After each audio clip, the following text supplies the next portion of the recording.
Selamat datang kembali di Simple Trend. Kali ini saya akan membahas weekly outlook untuk minggu terakhir di bulan Agustus dari tanggal 8 hingga tanggal 1 September. Nah, langsung aja, nggak usah berlama-lama, saya akan membahas pair XAU-USD. Untuk XAU-USD sendiri, saya melihat ada yang menarik, terutama dari bentuknya ini ya.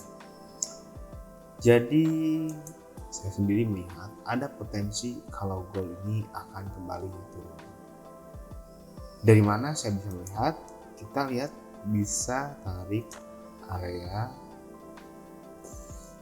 resisten ini untuk tarik garis Fibonacci maksudnya di sini, dan kita bisa melihat bahwa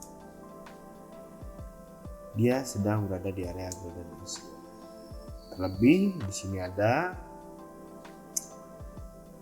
yang candle spinning ya, walaupun bentuknya memang besar seperti ini, tapi ini mengindikasikan bahwa jika gold setelah dia bounce dari support sebelumnya, dia tak mampu lagi naik. Nah, ini terbukti dari hetiknya ini ya, udah kali ini yang nah, ini ada kemungkinan bahwa gold akan kembali turun. Gold turun ke area 1883. Jikapun syarat untuk kenaikan, cukup gold tembus di area ini, di area 1923.10, dimana jika ada breakout di sini ada kemungkinan dia memang akan kembali. Hanya saja saya melihat kalau kita tarik garis Fibonacci ini dan dia berada di area golden ratio, ada kemungkinan dia akan kembali turun lagi. Kalau misalnya kita tarik trend line, ini akan menjadi trend line baru ya. Masih ingat nggak waktu kemarin saya waktu itu bilang kalau gold memang akan terus turun dan kemungkinan dia akan masih melanjutkan penurunan. Oke, dari pola ini pun ini ya, cantik gitu. Kita bisa lihat potensinya masih penurunan. Kita lanjut ke pair selanjutnya. Di minyak sendiri sebenarnya tidak jauh, saya melihat cukup sederhana ya untuk menganalisa minyak itu sendiri ya. Kita tarik aja garis Fibonacci dan kita lihat berada di mana area minyak, dan memang benar masih berada di area golden ratio. Oke, di area golden ratio ada kemungkinan, artinya minyak akan kembali naik.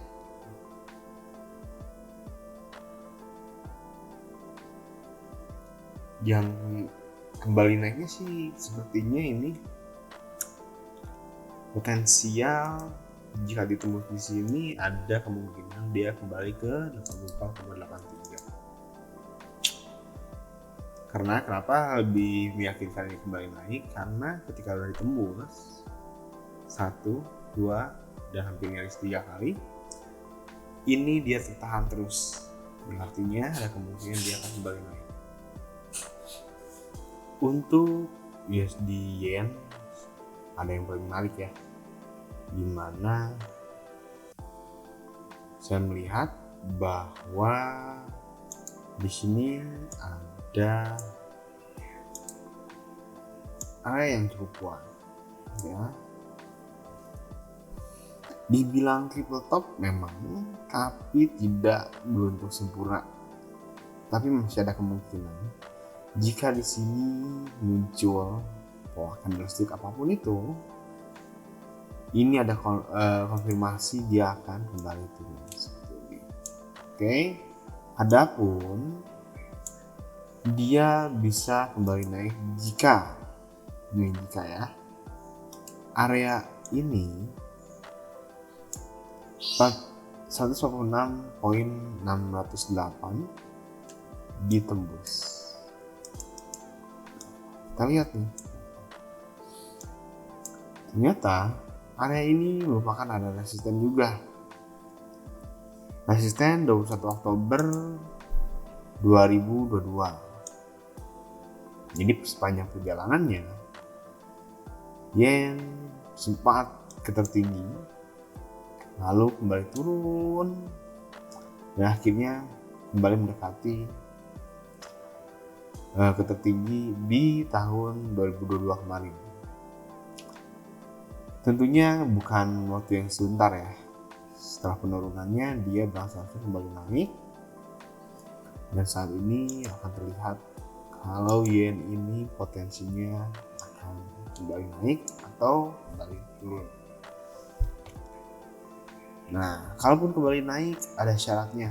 Saya bilang area 146.600 bisa ditembus dulu. Jika tidak ya kita langsung ambil posisi sell. Dan target paling kecil di sini dulu. Oke, kalau ditarik di sini berapa pips? Lumayan, 2 pips. Kalau masuk satu lot ya 2 juta lumayan lah ya. Nah, kalaupun tembus ke atas, ini targetnya lumayan agak jauh. Agak jauh ya, bisa jadi dari sini paling banter ke sini 3.000 maupun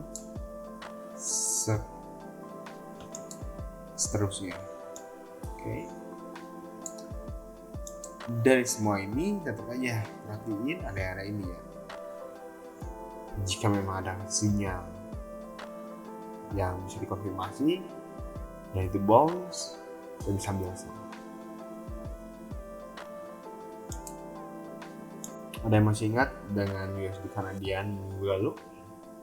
Saya bilang kalau misalnya USD Kanadian akan mengejar resisten ini.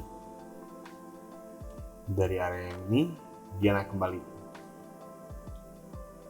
Ada kemungkinan USD Kanadian akan bounce karena kenapa?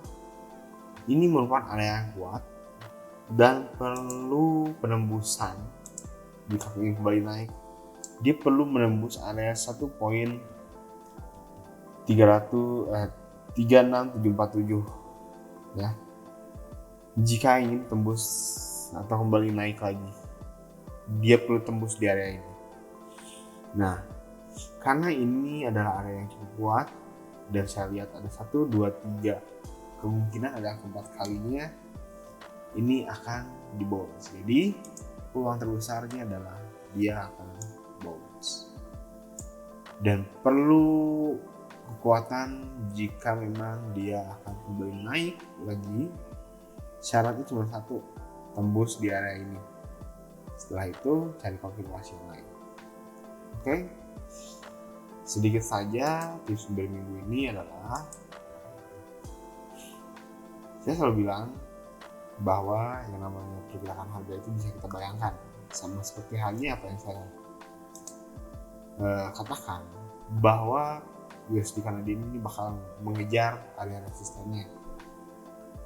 Nah, itu merupakan salah satu cara saya menganalisa bahwa ibaratnya kalau misalnya itu tuh jadi gini, bahwa harga yang pernah dilalui itu akan kembali ditutupi.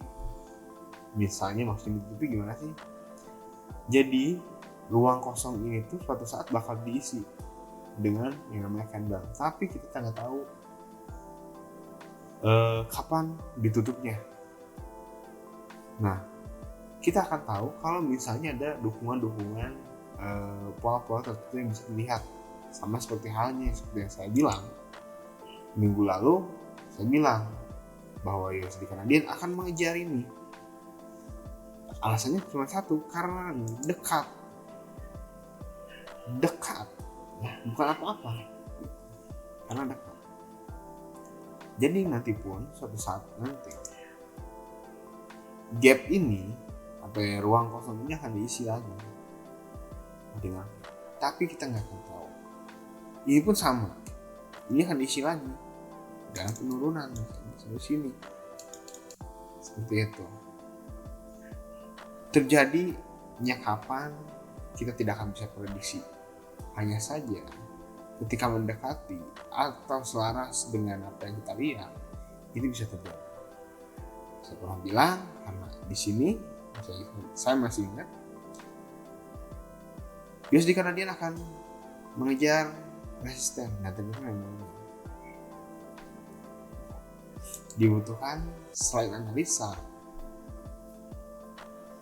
kita pun harus cukup bisa membayangkan pergerakan harga di kemudian hari, seperti itu. Dengan hanya membayangkan saja, seperti itu ya. Itulah tips Simple Trade minggu ini. Terima kasih, jangan lupa subscribe dan like channel Simple Trade.